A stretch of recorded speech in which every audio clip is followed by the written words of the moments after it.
révérend, apôtre, Abogué.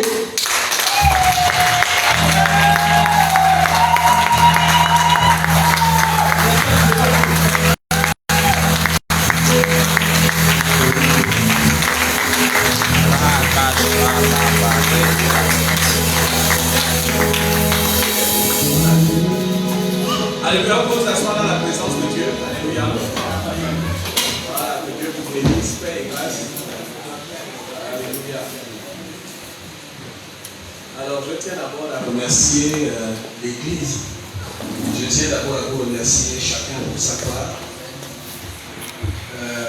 Déjà pour l'accueil. Pour moi, c'est toujours un privilège de venir ici. Et c'est un honneur de voir le travail qui est fait ici de la part du Seigneur. Alléluia. Vous savez, il arrive une période dans la vie chrétienne, surtout quand on sert le Seigneur, nous voulons ressentir les choses dans l'esprit. Vous savez, là où est la présence du Seigneur, il y a la vie de Dieu. Alléluia. Et c'est ma prière pour que ce lieu soit vraiment le lieu où se manifeste la présence de Dieu. Amen. Quelqu'un a chanté ou a écrit quelque part que personne ne peut rencontrer Dieu et rester le même. Amen. Si quelqu'un rencontre Dieu, il reste le même, c'est qu'il n'était pas dans la présence de Dieu. Et c'est vraiment important de comprendre cela parce que aucune destinée divine ne peut s'accomplir sans avoir rencontré Dieu au travers de Jésus-Christ. C'est pourquoi j'aimerais d'abord vous bénir pour vos vies. Merci pour l'accueil. Merci pour tout ce que vous faites pour le Seigneur dans ce lieu. Et l'honneur que vous avez pour moi, mon épouse. Alléluia. Vous avez des salutations aussi. Parce qu'on dit qu'il suivait le message. J'espère que le lien est déjà diffusé. Alors, c'est un groupe il s'appelle, selon ses buts, ils sont les épouses de Marie. C'est la famille de Dieu qui est dans le groupe, c'est les premières personnes qui ont accueilli mon épouse. Et miraculeusement, Dieu a créé des affinités. Et aujourd'hui, c'est vraiment des parents comme si on était des parents dans la chair.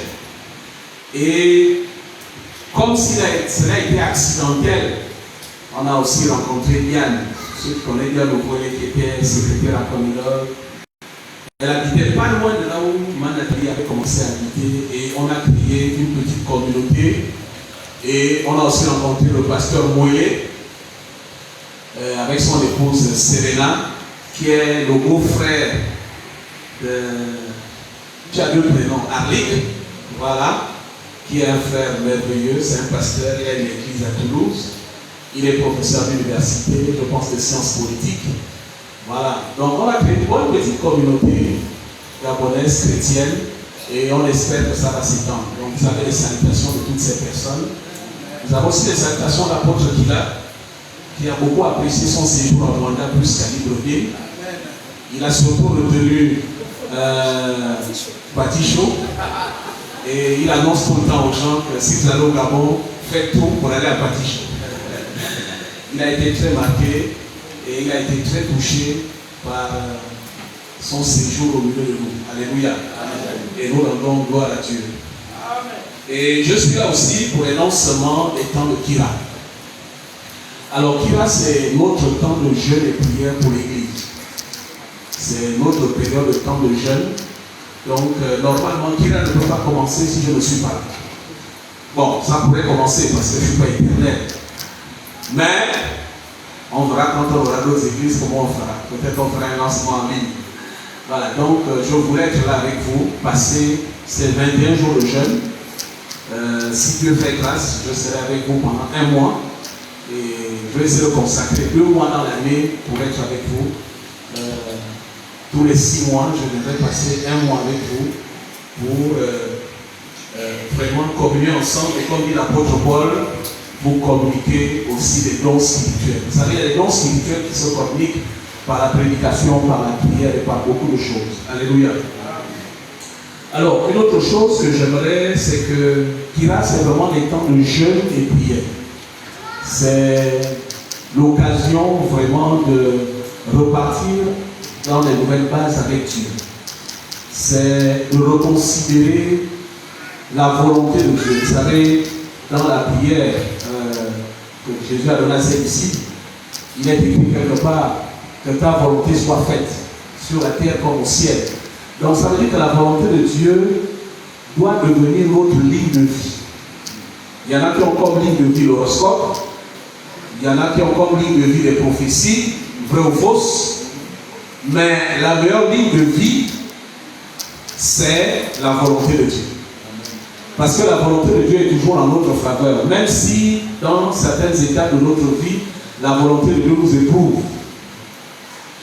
L'expérience chrétienne démontre que la volonté de Dieu nous conduit de fois vers les chemins difficiles, mais dans le but de nous rendre encore meilleurs. Alléluia. Donc, c'est vraiment important de prendre ce temps de 21 jours pour ces temps de jeûne et prière. Est-ce que tu peux dire à celui qui est à côté de toi, il faut vraiment que tu sois là dans ces temps de jeûne et prière? Ah non, tu ne lui as pas bien dit. Non, tu le lui dis. Alors, ça va être les temps de bénédiction. Alléluia. Alors, la première chose, c'est que vous allez vous rendre compte que on dit un uniforme ou une uniforme? Un uniforme. Ah. Voilà, nous avons un uniforme, c'est les t-shirts Kira. Hein, ce sera un peu une tradition. Aujourd'hui, on fait les t-shirts quand il y a les mariages, quand il y a les excès. Nous aussi, on va prendre comme tradition avoir le t-shirt pendant la période de jeûne et prière. Alléluia. Donc, obtenez votre t-shirt, c'est important, pour que dans un esprit de communion, nous puissions vraiment avoir cet uniforme. C'est pas que c'est ça qui va amener l'exaucement, c'est pas ce que je veux dire, mais c'est vraiment dans un esprit de communion. Alléluia. Donc, si on peut tous être là tous les soirs, en tenue, je veux dire en tenue d'intercession, c'est une très bonne chose. Alléluia. Voilà, ce serait bien. Alors, moi je propose, puisqu'on est en assemblée, je propose que les rencontres commencent à 17h et qu'on termine à 18h30. Comme ça, on a 30 minutes d'enseignement, 1 heure de prière, on est parti. Parce qu'en fait, ce n'est pas des cultes, c'est des temps pour venir arrêter des temps de jeûne et prière. Alléluia. Je propose 17h, 19h30. Hein? On commence par l'enseignement. 18h30. Hein, j'ai dit quoi? Non, 18h30. Voilà. On commence à 17h, 18h30. 1h30, on a terminé. Alléluia. Mais le plus important, c'est vraiment d'être là tôt pour qu'on rentre tôt. Alléluia. Voilà. Est-ce que ça rentre tout le monde? Voilà. Du lundi au samedi. Alléluia. Bon, dimanche, on arrête à 13h. Le jeûne, on commence le matin et puis à 13h on arrête le jeûne parce qu'on ne peut pas avoir, on ne va pas se donner deux réunions le même jour, ça veut dire aller d'abord venir au culte et puis revenir après en après-midi pour couper le jeûne. Donc dimanche, exceptionnellement, on arrête le jeûne à 13h. Alléluia. Est-ce que c'est bon? C'est très bien. Alléluia.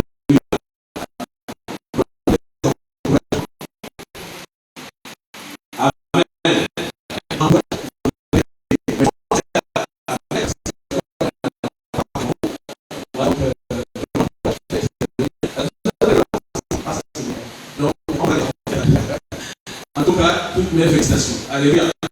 Vraiment que Dieu vous bénisse. Est-ce qu'il y a une annonce? Non? Ça va? Voilà, je ne vois plus bien une certaine distance. Voilà. Il est déjà 5. Est-ce qu'il y a encore une annonce? C'est bon? Ça va? Ah, je voulais vous présenter un frère.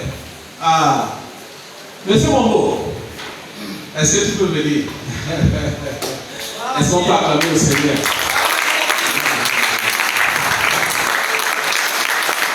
C'est la première fois que tu viens ici? C'est la deuxième fois. Ah, d'accord. Bon, ça ne veut pas dire que tous nos problèmes de la SCG sont réglés. Alors ça, c'est Yvon Mambo, c'est un fils dans la foi, c'est vraiment un fils. un fils dans la foi à Béthanie, parce que si vous ne le savez pas, j'ai été d'abord pasteur à Béthanie. On fait partie des premiers pasteurs de Béthanie. Et ça, c'est un fils dans la foi. Un vrai fils dans la vie. Alléluia. Amen. Normalement, s'il était là depuis longtemps, c'est chez lui que je devais dormir. Normalement. Hein? Bon, mais comme sa femme aussi n'est pas là, voilà, il est directeur, chef de délégation SEG Mwanda. Alléluia. Voilà, c'est un frère qui s'est converti très jeune, il est marié, tu es déjà grand-père toi. Là, tu m'as dépassé. Voilà, je crois que ta fille se marie cette année. Voilà, c'est ça. Hein? Au mois d'août, voilà. Donc, c'est un frère merveilleux. Donc, c'est vraiment un frère en Christ. Alléluia. Amen. Donc, si Dieu le veut, il sera avec nous. Donc, tu as déjà choisi qu'il soit à Béthanie. En tout cas, tu as le choix. Que tu sois à Béthanie ici, tu es chez toi. Alléluia. Amen. Voilà, que Dieu te bénisse. Paix et grâce. Hein? Voilà.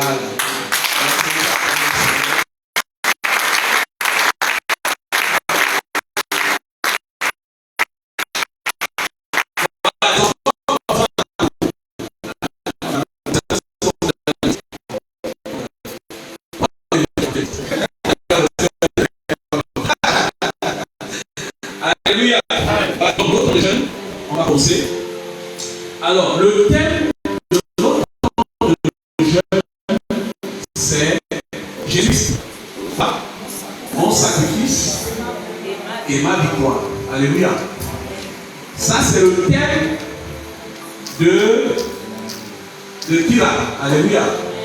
Maintenant, dans les temps de jeûne, nous aurons un enseignement pendant les périodes de jeûne. C'est pourquoi je voudrais avoir juste 30 minutes. Après, je laisserai les pasteurs diriger les temps de prière. Juste 30 minutes, parce qu'il y a un deuxième sujet. C'est comment rendre notre jeûne comme accélérateur d'exaucement de nos prières. Alléluia. Parce que nous jeûnons beaucoup, nous faisons beaucoup de choses, mais nous nous rendons compte que chaque année, les chrétiens reviennent avec les mêmes problèmes. Alléluia. Donc ça c'est important. Ne manquez pas. Chaque jour, on abordera un point. On a 21 jours. Donc ça fera 21 jours d'enseignement de 30 minutes, 30 minutes, 30 minutes. Et je préfère que ce soit 30 minutes, 30 minutes, 30 minutes. Parce que M. Bakoumachana qui est enseignant, c'est qu'on ne donne pas tout le cours au même jour. Il vaut mieux donner un point et puis les gens retiennent et mettent en pratique. Hein? Voilà. Hein, maman Sylvie, ça va non? On ne donne pas le cours de toute l'année en un jour. Voilà. Voilà. Donc on aura ces deux enseignements. Comment faire de notre jeûne un accélérateur de l'exaucement de nos prières. Vraiment, notez ces deux points. Donc on va commencer demain, parce que notre premier jour, parce que le jeûne normal il commence demain, c'est aujourd'hui ou demain? C'est demain, hein? À ça que vous avez mangé ce matin. Voilà, le jeûne commence, enfin le jeûne commence lundi, mais le lancement c'est le dimanche tard. Alléluia. Donc voilà. Donc on aura ces deux enseignements. Donc Jésus-Christ, notre sacrifice et notre victoire, et nous aurons comment faire de notre jeûne un accélérateur d'exaucement. Mais c'est très important, le jeûne accélérateur d'exaucement. Vous allez comprendre certaines choses.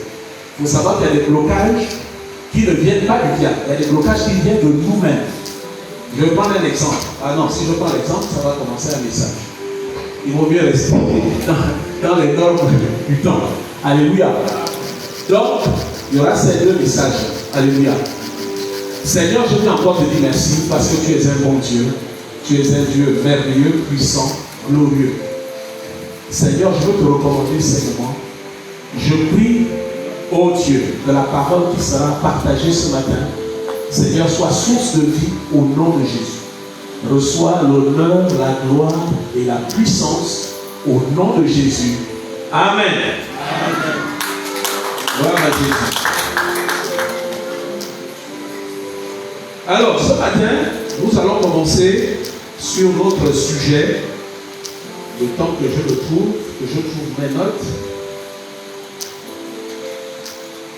Notre sujet de ce matin sur Jésus-Christ, notre sacrifice, qui est aussi notre victoire. Alléluia.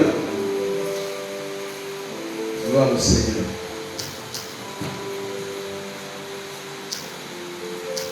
Ah, ceux qui ne vieillissent pas là, je vous dis vraiment, préparez-vous, hein, parce que je vous dis, la vieillesse à ces choses-là, maintenant c'est la vue. Alléluia. Gloire au Seigneur. Mais c'est ça aussi qui montre qu'on a passé beaucoup de temps déjà. Hein? Alors ce matin, notre texte de base, nous allons le trouver dans Jean 1, l'évangile de Jean. Donc Jean 1, Jésus-Christ, notre sacrifice et notre victoire. La première chose que j'aimerais dire ce matin sur Jésus, c'est que lorsqu'on parle de Jésus, il y a le Jésus religieux.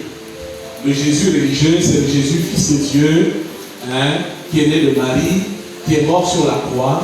Hein. C'est le Jésus un peu que tout le monde connaît de manière historique. Les gens connaissent son histoire. Mais les gens ne savent pas que Jésus-Christ, en fait, il y en a qui le savent, que Jésus-Christ est une incarnation de Dieu. En fait, Jésus-Christ, c'était l'autel de Dieu, dans lequel nous rencontrons Dieu. Il faut savoir que quand vous dites Jésus, vous appelez Dieu. En fait, Jésus est l'autel de Dieu, par lequel nous rencontrons Dieu. C'est pourquoi quand vous dites au nom de Jésus, en fait, vous priez spirituellement l'autel. Vous savez, il y a des chrétiens aujourd'hui qui ont créé un évangile très, très, très religieux et qui disent peut-être qu'il faut faire des autels dans les maisons, il faut consacrer le champ qui va être un autel. Vous savez, le seul autel que Dieu connaît, c'est votre vie. L'autel que Dieu, dans lequel Dieu se révèle, c'est votre cœur. Dieu n'a pas besoin d'une salle. Dieu ne vit pas dans un lieu fait de mains d'homme. Dieu vit dans un temple fait des mains de Dieu. Et le temple qui a été fait de mains de Dieu, c'est ton corps. Alléluia. Donc Dieu vient te rendre visite dans ton corps, dans ton âme, dans ton cœur. Donc on n'a pas besoin d'avoir une petite table avec des bougies pour invoquer Dieu. Non. Tu es l'autel de Dieu. Tu es le temple de Dieu. Et vous trouverez cela dans 1 Corinthiens 3. Hein, que nous sommes le temple de Dieu. Et il ne faut pas qu'on détruise ce temple. Alléluia. Est-ce que quelqu'un peut lire 1 Corinthiens 3, 13, 1 Corinthiens 3, 16? La Bible dit que nous sommes le temple de Dieu. Alléluia. Et celui qui détruit le temple de Dieu, hein, Dieu le détruira aussi. Donc on n'a pas détruit le temple de Dieu. Alléluia. Donc, quelqu'un peut lire 1 Corinthiens 3, 16. Donne bien Corinthiens 3, 16. Oui. 1 Corinthiens 3, 16. 16. Ne savez-vous pas que vous êtes le temple de Dieu? Ne savez-vous pas que vous êtes le temple? Vous êtes le temple de Dieu. Alléluia. Ça veut dire que quand vous priez, vous êtes capable d'attirer la présence de Dieu dans votre vie. Alléluia.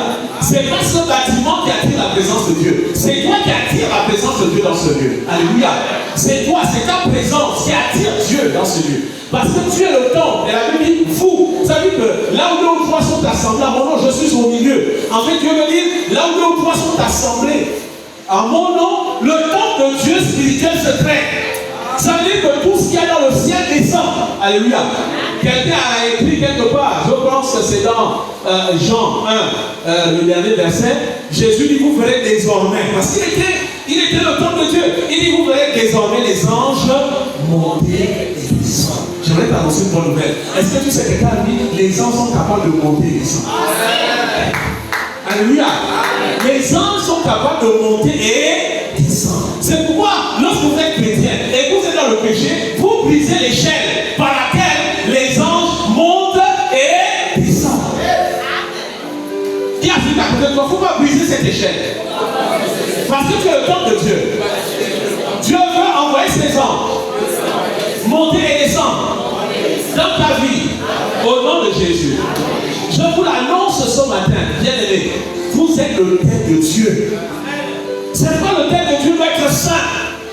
C'est pas le temple de Dieu, on doit éviter toute souillure. Que ce soit des pensées, des paroles ou des actions. On ne doit pas souiller le temple de Dieu. Oui, le temple de Dieu que nous sommes est soumis à des épreuves, est soumis à des pressions, est soumis à des tentations, est soumis à toute forme de situation. Mais nous devons garder le temple saint. Vous savez, quand le peuple d'Israël est sorti d'Égypte, ils avaient un tabernacle. Mais vous savez, le tabernacle a traversé le désert. du désert, ils n'ont pas perdu le tabernacle. Ils veillaient sur le tabernacle. Il y a une tribu qui a été déliée pour veiller sur le tabernacle, sur la sécurité du tabernacle, sur la sécurité des outils, des ustensiles, des couteaux et tout ce qu'il y avait. Rien ne pouvait se perdre. C'est pourquoi, quand vous lisez les livres des rois, pour ceux qui ont le temps, pour ceux qui ont la passion de l'histoire, vous allez voir que dès qu'on détruisait le temple, le peuple de Dieu allait en captivité.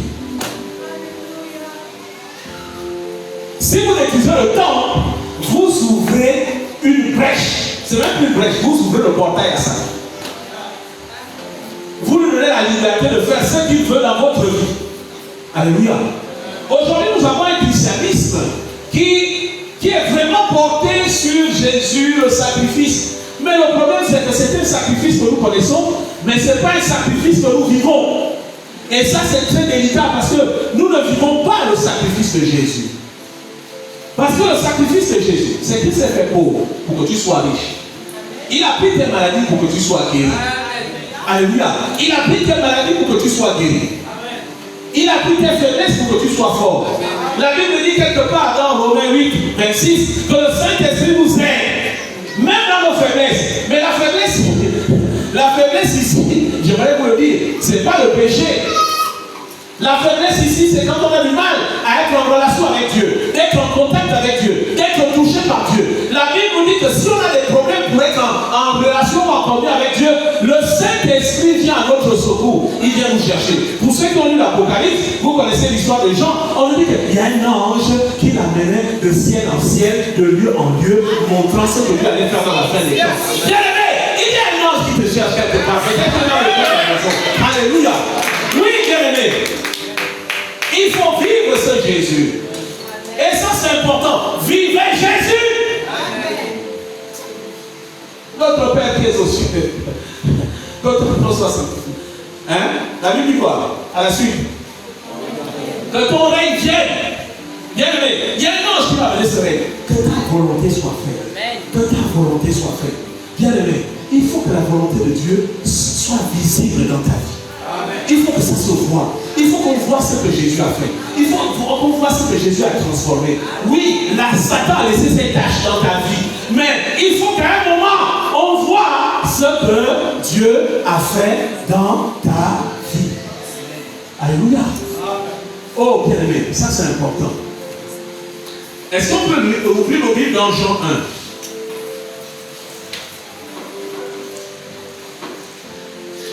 Jean 1. Je veux prendre juste un mot, une expression, et on va essayer de garder le message juste à ce niveau-là. Donc dans Jean 1, c'est Jean-Baptiste qui rend témoignage. À partir du verset 22. Jean 1 à partir du verset 22. Alors cette histoire se passe à une période où les gens se posaient la question sur Jean. Parce que c'était quelqu'un un peu de bizarre qui portait des habits, on appelle ça comme des habits de poils d'animaux, qui ne mangeait pas au restaurant, il mangeait du miel sauvage, il n'aimait peut-être pas la viande, il n'aimait pas les tripes, lui il mangeait du miel sauvage. Donc les gens le trouvaient quand même bizarre, parce que généralement quand on est bizarre, on soupçonne que tu es un illuminé, tu as reçu quelque chose de Dieu. Vous voyez? Et souvent, même aujourd'hui, les gens qui veulent être bizarres, vous allez remarquer qu'ils développent des attitudes bizarres. Vous allez vous en rendre compte. Et vous allez voir que même au milieu des hommes de Dieu, certains vous montrent qu'ils sont spirituels, ils sont bizarres. Ils ne disent pas bonjour, on ne les touche pas, on ne les salue pas. Bon, tout ça c'est du folklore spirituel. Alléluia. Parce que même Jésus, on dit que même une femme avec une plainte de sang a réussi à le toucher. Donc Jésus était accessible. Alléluia. Un homme de Dieu doit être accessible, sauf si sa sécurité est menacée. Il peut arriver à un niveau où la sécurité peut être menacée. Alléluia. Donc, ici, les gens se posaient la question, mais Jean-Baptiste, qui es-tu? Alléluia. Et à partir du verset 22, il dit ceci.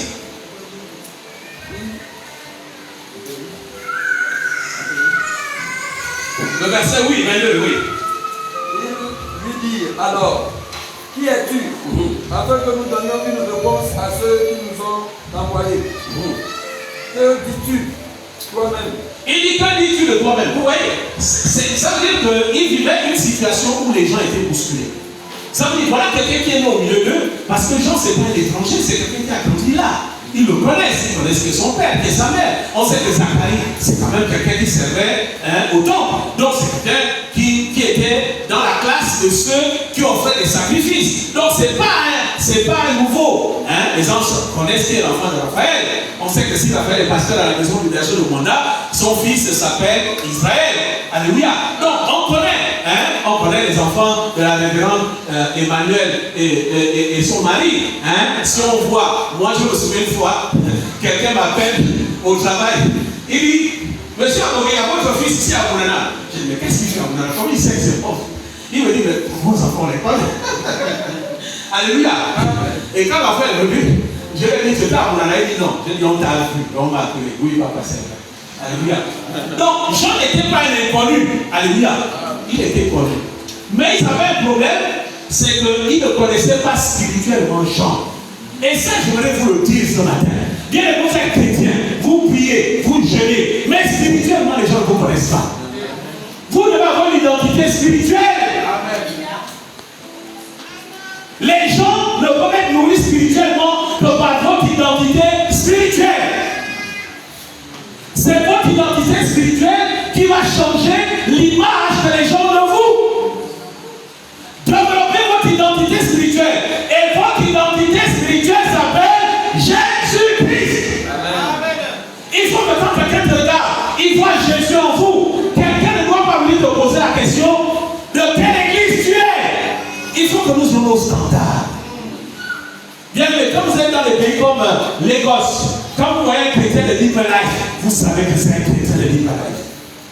Parce qu'ils ont une façon de s'habiller. Ils ont une façon d'être. Quand vous voyez les habits, vous voyez les tenues, vous savez que ça c'est Deeper Life. Je vais vous dire, les témoins, les gens vont les reconnaître. Ils ont un petit sac. Ils sont bien habillés. Ils sont polis. Je sais qu'ils sont polis tous les jours comme ils le sont. Chaque fois qu'ils vont toucher l'évangile, vous les reconnaissez. Alléluia. Nous devons avoir notre identité. Dis à celui-là, on doit avoir notre identité. Nous, on avait une identité quand on était à l'USTL. On était étudiants. Dès que tu rentres au restaurant, tu connais l'histoire. Dès que tu rentres au restaurant, tout le monde s'arrête de manger parce qu'il veut voir si tu vas prier avant de manger. Bravo. Là, tu connais cette époque-là. C'était notre identité. Bien aimé, quand tu arrives au travail, quelle est ton identité? Quand tu es dans la famille, quelle est ton identité? Comment les gens te regardent? Comment les gens te considèrent? Il ne faut pas que les gens te posent la question, oh, est-ce que tu es vraiment chrétien? Bien aimé, quand les gens se posent la question, si tu es vraiment chrétien ou chrétien, c'est que ton identité est floue. Dis à celui-là à côté de toi, prends-le par la main. Dis-lui, nous devons avoir une identité claire. Non, il n'a pas compris. Dis-le lui encore. Dis-lui, je dois avoir une identité claire. Toi aussi, il faut avoir une identité claire. Si tu as côté ta femme ou ton mari, il faut être clair. Ah, alléluia. Parce que les femmes là connaissent bien l'identité de leur mari. Et nous, les maris, on connaît l'identité de nos femmes. Alléluia. Mais il y a une identité spirituelle. Malgré nos défauts, nous manquons nos lacunes. Mais il faut que les gens disent, malgré ses défauts, c'est véritable. Malgré sa colère, c'est véritablement une femme de Dieu. Malgré le fait qu'elle fait un peu bizarre, malgré le fait qu'elle s'habille comme ça, mais c'est vraiment un enfant de Dieu. Alléluia. Oui. Il faut que ton identité soit claire. Jésus est mort sur la croix pour que tu aies une identité claire. On ne va pas avoir de doute pour savoir est-ce que tu es chrétien, est-ce que tu es païen, est-ce que non. Quand ton identité est claire, même si tu as un problème, tu ne vas pas chez ton gars, le gars va te dire qu'est-ce que tu fais ici? Je veux pas manger avec toi. Amen. Alléluia. Amen. Un jour, Saül voulait aller consulter Dieu. Il a été, on va dire quoi? Il a été banni par les prophètes. Samuel était décédé. Et un jour, il est allé chercher une femme qui consulte les morts. Il voulait consulter l'âme de Saül. Dès qu'il est arrivé chez la dame a dit, dit, bon, voilà le prix et tout. Dès qu'elle a invoqué la Messiah, elle dit, oh, tu m'as trompé. C'est quoi le roi? Bien aimé, ton identité doit être claire. Même si tu te maquilles, on doit reconnaître ton identité. Alléluia. Même si tu vas dans une autre église, il faut pas dire, toi là, tu n'as pas chrétien à boguer toi. Alléluia. Moi, je me souviens de cette jeune soeur. Elle s'appelle Leka. On la tenait à l'époque quand j'étais au mec. Elle jouait la vie dans l'église de Thierry Gaëtan. Et puis, on lui dit, tu viens d'où? Elle dit, je suis un chantre dans une église. Et c'est qui ton pasteur? Amanda, c'est le pasteur Abogué. Ah, Abogué? Non. Demain, tu retrouves le groupe des chantres et tu deviens un responsable adjoint. Le même jour, ça a été décidé. Pourquoi? Parce que son identité était claire. Je vais vous dire ce soir, ce matin, quand votre identité est claire, vous gagnez du temps. Quand votre identité est claire, vous s'ouvrez des portes. Quand votre identité est claire, vous avez des facilités. Quand votre identité est claire, les gens savent que vous êtes un homme, une femme de confiance. Quand vous avez une identité claire, les gens savent que tu es chrétien, même si tu as des défauts, tu es mariable. Tu peux être une bonne femme. Tu peux être une femme en qui on peut avoir confiance. Tu peux être une femme à qui on peut donner tout son salaire. Oui, il faut que ton identité soit claire. Moi, j'aimerais tellement que dans cette église, les femmes aient une identité où les gens se battent là à la porte pour chercher une femme. Alléluia. Votre identité doit être claire. Votre identité doit être claire. Alléluia. Dis la seule à côté de toi, notre identité doit être claire. Alléluia. Le verset 24, le verset 23, il dit, moi, dit-il, je suis la voix de celui qui crie dans le désert. Aplanissez les sentiers, aplanissez le chemin du Seigneur. Comme a dit Esaïe le prophète, ceux qui avaient été envoyés étaient des pharisiens. Il posait encore cette question. Pourquoi baptises-tu si tu n'es pas le Christ? Il cherchait qui? Le Christ. Il dit, je suis la voix de celui qui crie dans le désert. Mais, ce n'est pas dans le désert que les gens veulent entendre la voix qui révèle la Christ. Bien aimé, Dieu veut que tu sois celui qui crie dans le désert. Pourquoi? Parce qu'il y a des gens qui cherchent Christ. Il y a des gens qui cherchent Jésus. Et tu es la voix qui amène les gens à Jésus. Bien aimé, je vais t'annoncer une bonne nouvelle. Quand tu portes la voix, quand ton identité est claire et que tu portes la voix de Jésus, tu parles au nom de Jésus. Bien aimé, je t'annonce une bonne nouvelle. Il y a des anges qui se mettent à ton service. Vous savez, le nom de Jésus déclenche la descente des anges. Le nom de Jésus déclenche la descente des exaucements de l'ordinaire.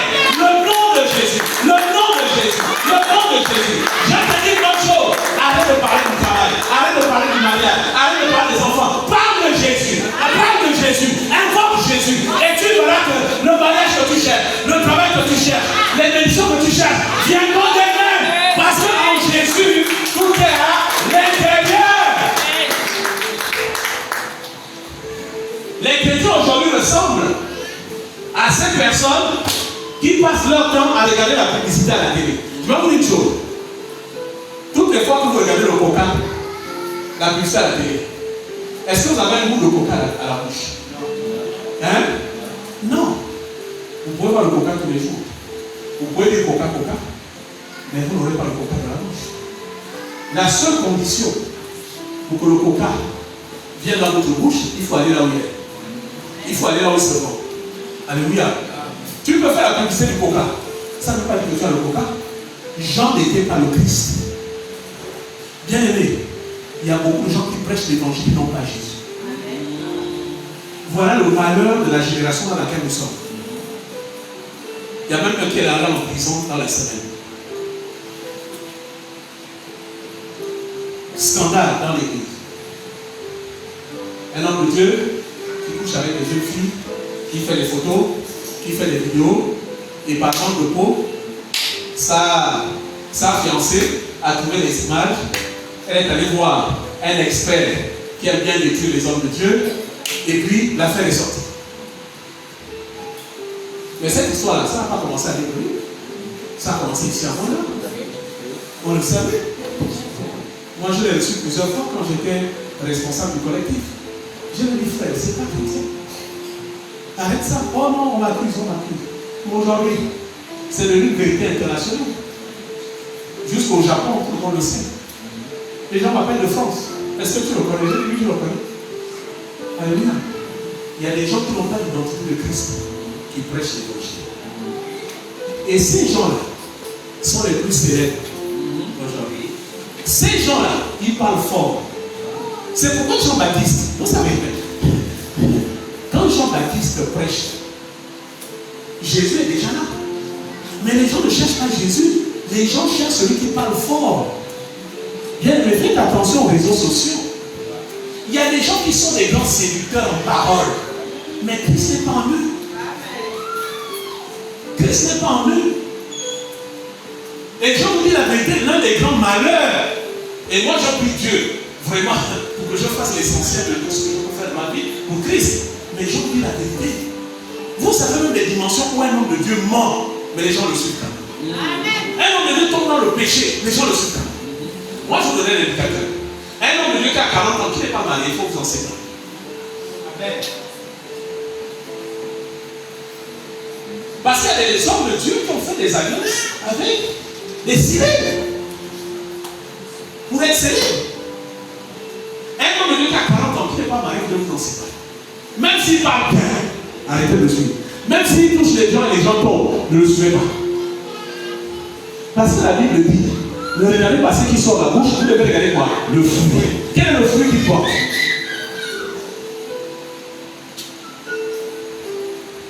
Jean criait fort, mais les gens n'allaient pas à Jésus. C'est quand même incroyable. Jésus était là. Jésus avait commencé son ministère, mais les gens suivaient Jean. Bien-aimé. Ne suivez pas les gens qui parlent fort. Regardez le fruit. Regardez l'intérieur. Est-ce que l'intérieur est bien? Est-ce que l'intérieur est propre? Est-ce que l'intérieur est clair? Moi, je ne comprends pas que les gens crient des bonnes églises pour aller dans des églises où les gens sont flous parce que simplement les baffes gueulent plus fort. Ça, c'est quel christianisme? Je ne comprends plus le christianisme où les gens cherchent la sensation. Oh, j'ai senti la chair de poule. La chair de poule, c'est la chair. Je voudrais que tu me dises, j'ai senti l'esprit de poule. Là encore, c'est dangereux. Mais la chair, c'est la chair.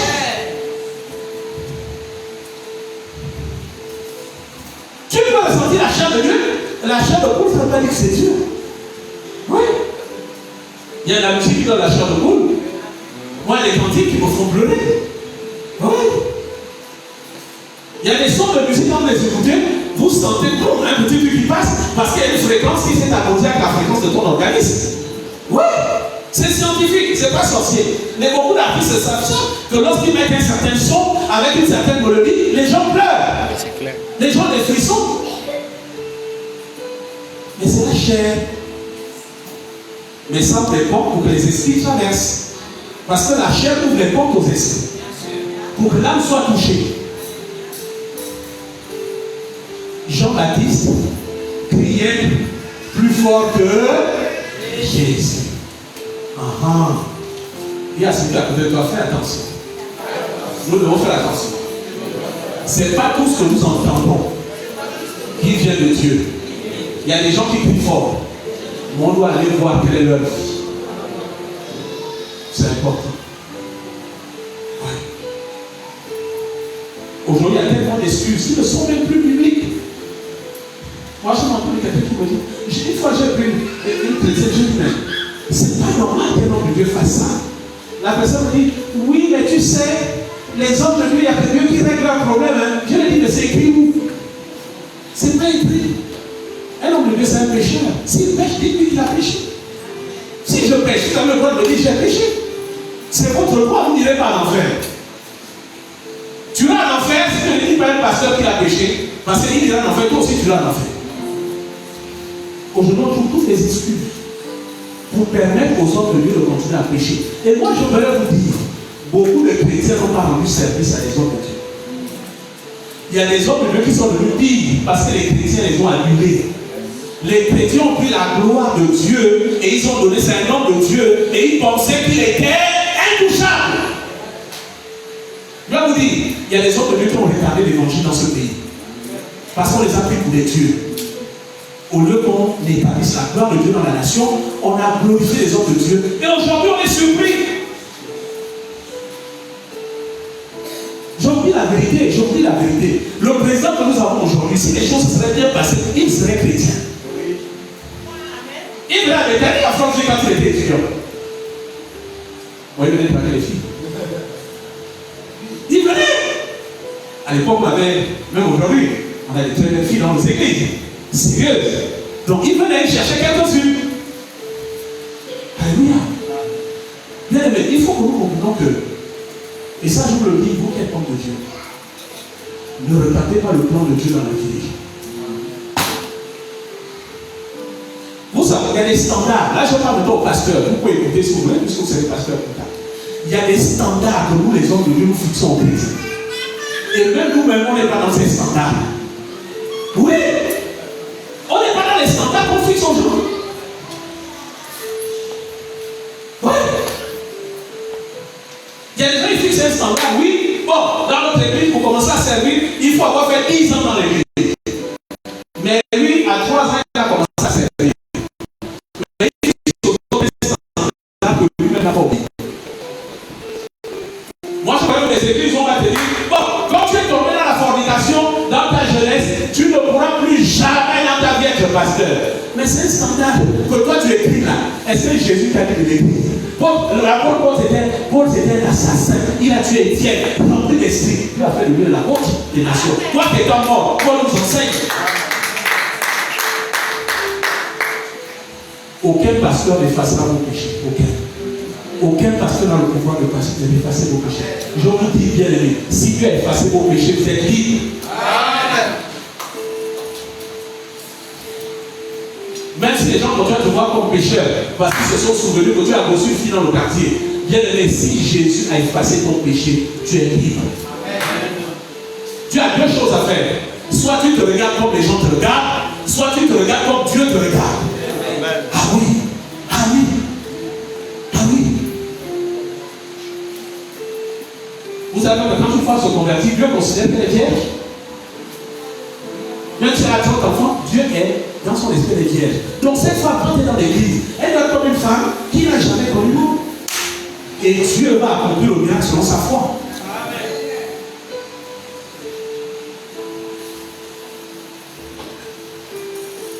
C'est pas parce que quelqu'un crie fort que Dieu est avec lui. Accordez-moi encore 10 minutes. Alléluia. On a tout le mois pour aborder ce thème. Jésus. Nos regards vers Jésus. Nos regards vers Jésus. Bien aimé, Jésus a dit, mes brebis connaissent ma voix. Ah, ça me donne la chair de monde. Mes brebis connaissent ma voix. Bien aimé, comment nous arrivons à reconnaître la voix des inconnus et nous disons que c'est la voix de Christ?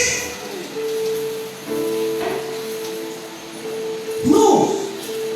Vous devez être capable de reconnaître la voix de Dieu. La Bible dit, bien aimé, il faut que le Saint-Esprit atteste que l'homme de Dieu qui parle, c'est un homme de Dieu. Il faut que le Saint-Esprit atteste que l'homme qui parle, ce n'est pas un homme de Dieu. Ça.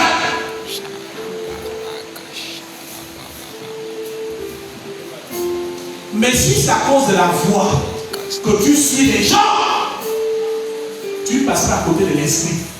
Parce que la Bible dit, l'esprit fait. Vous savez, deux fois l'esprit ressemble au désordre. La Bible dit, il va où il veut. Personne ne sait où il va, personne ne sait où il vient. Mais vous entendez. Je vais vous dire une chose. Quand il pleut, ce n'est pas le vent qui fait le pluie, c'est le tonnerre. C'est le choc entre les nuages, le choc électrique. Mais le vent, c'est. Vous savez, Élie, lorsqu'il est allé à la rencontre de Dieu, vous connaissez l'histoire, hein? Il entend le bruit des tonnerres. Le bruit des tonnerres.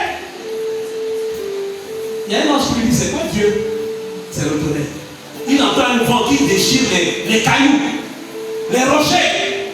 La puissance était telle, je ne connais aucun vent qui est capable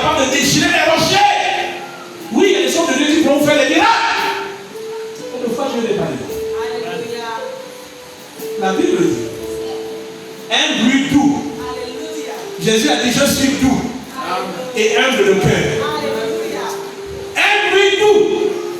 Dès que Élie a entendu le bruit doux, il a pris le ballon. Il s'est ouvert la tête. Il a dit, là, l'autel de Dieu est présent. Alléluia.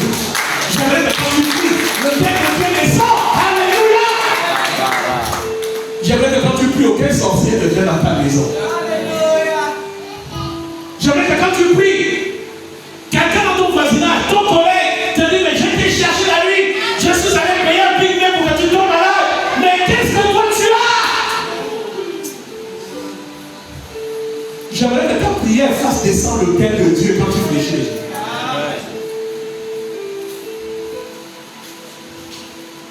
Je termine en disant ceci.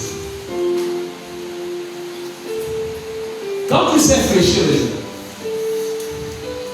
quand tu sais parler à Dieu, pas de manière éloquente, parce que Dieu ne s'intéresse pas à l'éloquence. Vous savez, l'éloquence c'est pour l'assemblée. Mais quand tu sais parler avec les mots de ton cœur, avec les mots de ton cœur, peu importe ce que tu as vécu, peu importe ce que les gens voient mal sur toi, peu importe le mépris, peu importe les gens qui essaient de ramener dans ta vie le passé que Christ a déjà effacé. Mais quand tu sais fléchir les genoux et que le thème de Dieu descend, que les anges font descendre le thème de Dieu. Vous savez, un jour, Samuel priait. Il priait et il est allé dormir. Et le thème de Dieu vient dans son songe. Samuel, il a cru que c'était la voix d'un homme. Il s'est levé. Il est reparti. Samuel, il s'est réveillé.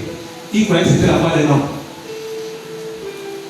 Mais Élie lui a dit, la prochaine fois qu'il t'appelle, c'est que le tel est descendu. Et quand le tel est descendu, c'est que toutes tes prières peuvent être exaucées.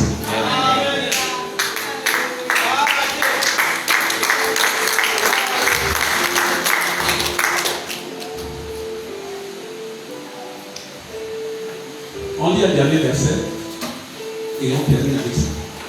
On est dans Jean 1. On reviendra sur le début.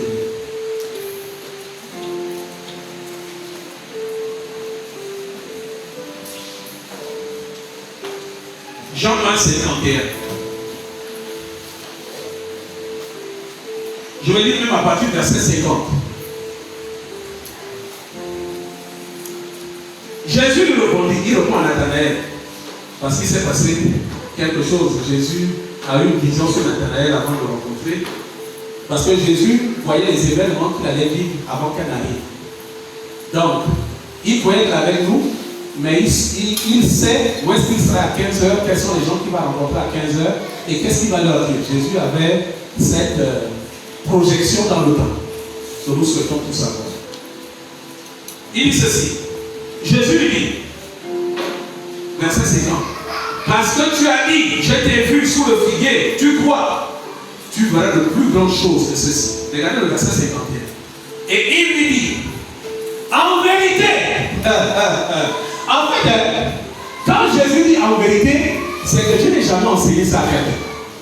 En fait, quand Jésus dit en vérité, c'est que c'est la première fois qu'il le proclame. Quand Jésus dit en vérité, ça veut dire que il est impossible que ce qu'il va dire là soit faux.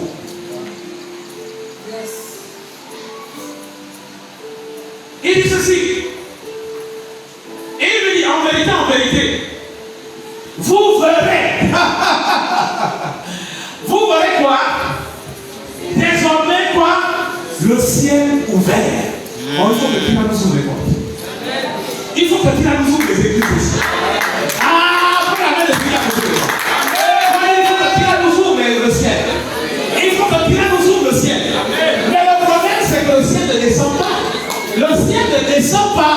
Le ciel ne peut pas descendre parce qu'à la création, Dieu a mis un espace entre le ciel et la terre. Mais Dieu dit dans la prière que ta volonté soit faite sur la terre comme au ciel. Mais moi je suis sur la terre, je ne suis pas dans le ciel. J'ai mon mariage au ciel, j'ai ma guérison au ciel, j'ai ma promotion se passer, c'est là que la prière de jeûne sont importantes. Le ciel va s'ouvrir. Première chose, quand nous allons prier par un plat, il faut que toi-même tu ouvres ton ciel.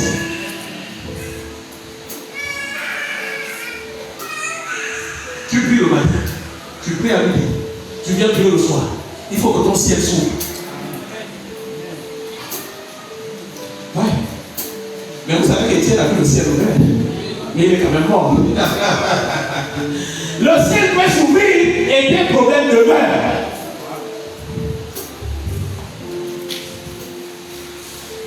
Bon, Étienne, quand il a vu le ciel ouvert, c'était pour que lui-même y aille.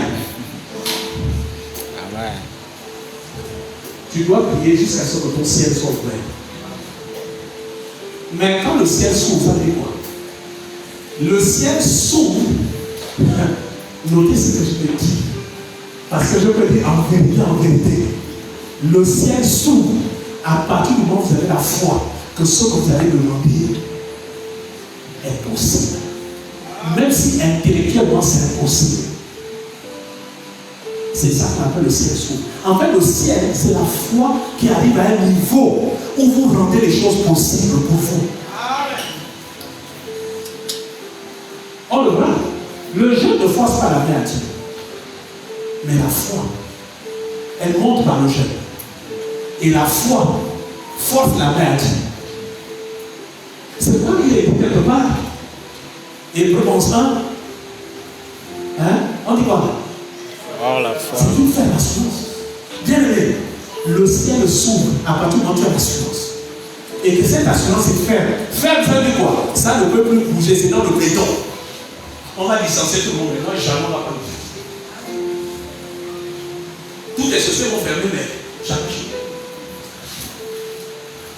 Moi je disais à quelqu'un, si tu acceptes Jésus, même si dans ta famille, tout le monde est stérile, toi tu vas faire les enfants. Parce que ta foi doit être au-delà des épreuves. Vous savez, le problème que Abraham a eu avec son épouse, Sarah c'était une très bonne femme, mais c'est une femme qui n'avait pas la foi. Amen. Sa destinée, c'était la stérilité.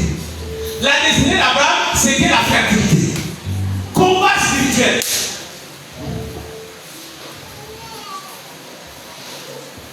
N'allez pas vous marier avec quelqu'un avec qui vous allez mener des combats spirituels.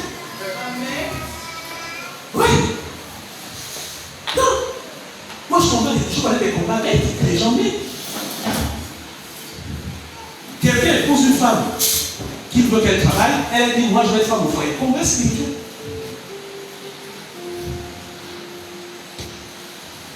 C'est quand le mari perd le boulot, c'est quand le mari décède que tu vas chercher le travail. Mais c'est trop tard. Toutes les compétences que tu avais quand tu sortais d'école, elles sont perdues.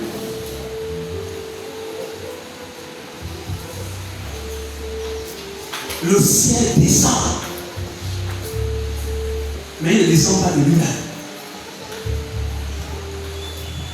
Quand le ciel s'ouvre, c'est que vous avez la foi en Jésus. Parce que Jésus a dit, quand tu pries, en mon nom, quand tu pries, quand tu te mets en pied, quand tu te mets à genoux, quand Dieu te regarde, il ne te voit plus, c'est moi qui vois. Quand tu parles, ça que tu dis, c'est comme si ça sortait de ma bouche. Et vous savez, Isaac a été aveugle. Mais le corps, c'est Isaïe. Bon, j'ai un doute, mais je vais quand même bénir. Bien aimé, même si tu es parfait, même si tu as des défauts, le sang de Jésus te montre parfait devant Dieu. Amen. Même s'il a un doute sur la prière, sur la foi, sur la formulation, il dit cette façon de prier, c'est pas Jésus, mais je sens la présence de Dieu.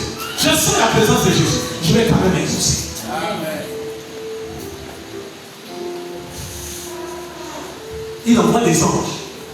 C'est pourquoi Jésus dit, vous verrez désormais les anges monter. Ils montent avec quoi? Vos prières, vos intercessions, vos inquiétudes, vos peurs, vos souffrances, vos maladies, vos défauts, vos faiblesses. Ils montent avec. Et ils descendent avec quoi? Votre onction, votre force, votre bénédiction, votre argent, votre promotion, votre élévation, votre mariage, tout ce que vous demandez à Dieu. Pourquoi? Parce que le ciel est épreuves que nous allons passer nous aident à ouvrir notre ciel au nom de Jésus. Que Dieu vous bénisse.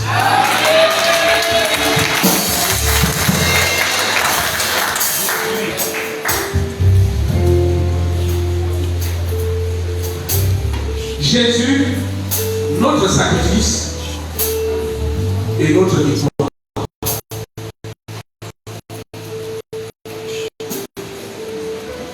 Est-ce qu'on prend le même point? Je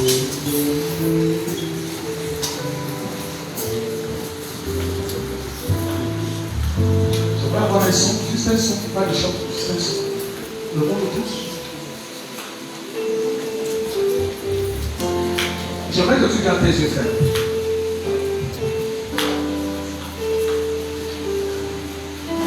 J'aimerais que tu dises après moi, Seigneur, je ne veux plus perdre du temps.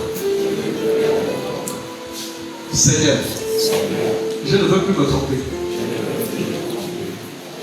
Tu as dit dans ta parole,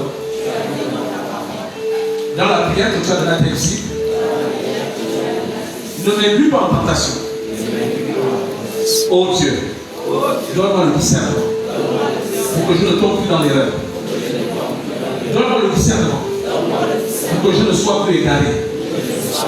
Seigneur, donne-moi le discernement de connaître les personnes que je dois suivre et celles que je ne dois pas suivre. Seigneur, ouvre mon intelligence pour que j'ai le discernement de voir où sont mes ennemis qui se cachent parmi mes amis.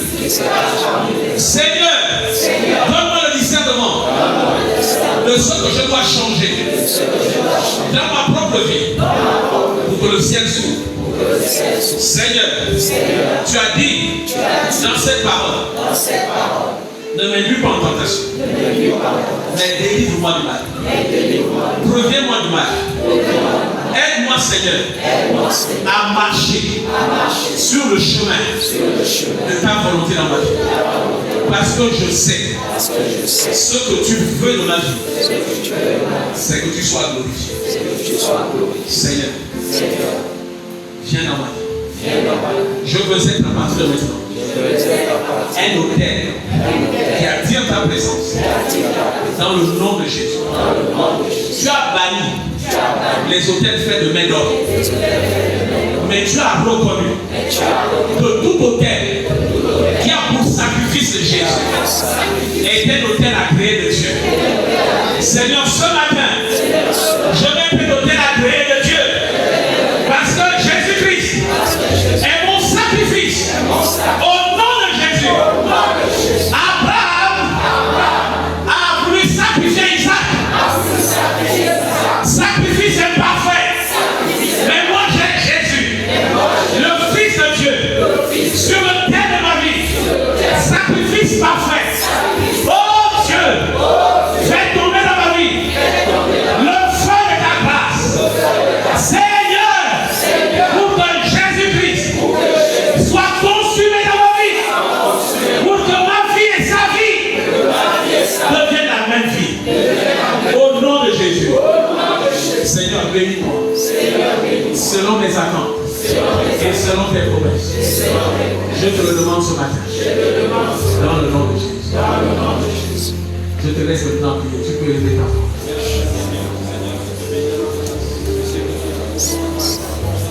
S'il y a quelqu'un ce matin qui est devenu malade, tu peux t'avancer devant prier. S'il y a quelqu'un qui est venu pour la première fois dans cette église, tu peux venir devant nous allons prier pour toi.